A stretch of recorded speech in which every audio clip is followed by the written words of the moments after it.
চলে আসে। ঠিক এ সময় আল্লাহর রাসূলের একজন সাহাবী সাদ বিন আবি আক্কাস একটা চাদর মুড়া দিয়ে শরীরটা ঢেকে আল্লাহর রাসূলের সামনে এসে বলে, ইয়া রাসূলুল্লাহ, ইয়া হাবিবাল্লাহ, একটা কথা আমি বলতে চাই ইয়া রাসূলুল্লাহ। বলে কি কথা? বলে আবু বকরের গালে এই মুহূর্তে থাপ্পড় দেওয়া যাবে না। বলে কেন? আমি আপনার কথা শুনে ইসলাম ধর্ম গ্রহণ করি নাই, আমি আপনার কথা শুনে কোনোদিন ইসলাম ধর্ম গ্রহণ করি নাই। আবু বকর সিদ্দিক আমার কাছে বারবার একাধিকবার গিয়েছে আর আপনার শান এবং মান নিয়ে আমার কাছে কথাগুলো বলেছে, আল্লাহর জাত ও সিফাতের কথাগুলো আমার কাছে বলেছে।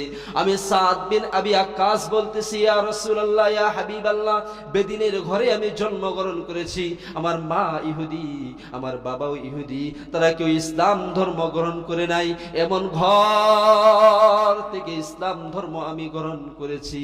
ইয়া রাসূলুল্লাহ, ইয়া হাবিবাল্লাহ, যেদিন ইসলাম ধর্ম আমি গ্রহণ করি, আমার পরিবারের লোকেরা লোহার একটা চিরুনি গরম করে আমার শরীরের মধ্যে, পিঠের মধ্যে ওই গরম চিরুনিটা দিয়ে এমন যে টান মেরেছে, আমার শরীরের মাংসগুলো খসে খসে সবগুলোই পড়ে গিয়েছে।